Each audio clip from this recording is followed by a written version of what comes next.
नमस्कार, मैं रिया जोशी और आप देख रहे हैं ई न्यूज भारत। तो संसद के मॉनसून सत्र की शुरुआत उम्मीदों के साथ हुई थी। उम्मीद थी कि इस बार देश के ज्वलंत मुद्दों पर बहस होगी, समाधान निकलेगा, लेकिन संसद की कार्रवाई फिर से बन गई हंगामे और आरोप प्रत्यारोप का मैदान। 2 दिन में ही सत्र का स्वरूप स्पष्ट हो गया। सदन चलेगा नहीं बल्कि गरजेगा। आज भी लोकसभा और राज्यसभा में लगातार 2 बार कार्यवाही स्थगित करनी पड़ी और आखिरकार दिन भर के लिए सत्र स्थगित कर दिया गया।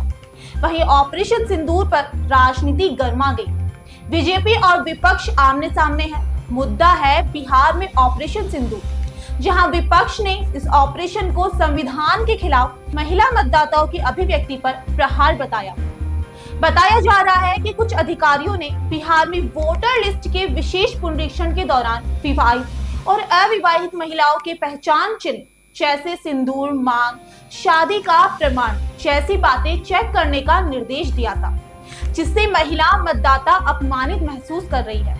इस मुद्दे पर राजस्थान में विपक्ष की महिला सांसदों ने नारेबाजी की और सरकार से सफाई की मांग की है।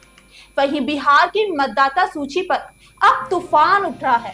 एसआईआर यानी स्पेशल इंटेंसिव रिवीजन के तहत बिहार में मतदाता सूची का गहन पुनरीक्षण चल रहा है। विपक्षी दलों का आरोप है कि इसके नाम पर जानबूझकर खास वर्गों को बाहर किया जा रहा है और एनआरसी जैसी प्रक्रियाओं की नींव डाली जा रही है। वहीं राजद और कांग्रेस ने इसे छुपा हुआ एजेंडा बताया और कहा कि बिहार में सत्ता से बाहर हो चुकी है बीजेपी, वोटर इंजीनियरिंग का प्रयास कर रही है।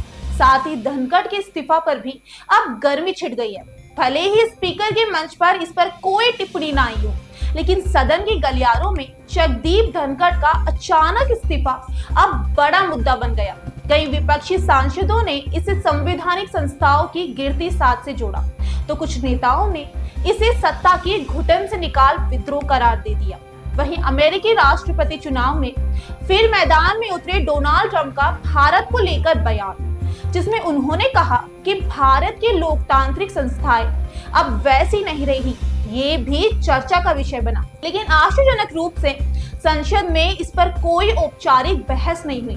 फिलहाल नतीजा ठप संसद, निराश जनता, दिन भर की राजनीति की लबो-लुआब यही रहा। जनता उम्मीद कर रही थी कि महंगाई, बेरोजगारी, शिक्षा और स्वास्थ्य जैसे मुद्दों पर कुछ सार्थक बात होगी, लेकिन नारेबाजी, वेल में आना, माइक बंद होना और अंत में कार्यवाही स्थगित हो जाना इस लोकतंत्र का आज का सच बन गया। लेकिन अब सवाल ये है कि क्या लोकतंत्र अब चर्चा से नहीं, शोर से चलाया जाएगा? क्या संसद अब जनता की समस्याओं का हल ढूंढने की जगह राजनीतिक नोटंकी का मंच बनती जा रही है? अगर यही चलता रहा तो आने वाले दिनों में संसद केवल एक इमारत रह जाएगी, जहां कानून नहीं बनते बल्कि कैमरे के सामने बयान दिए जाते हैं।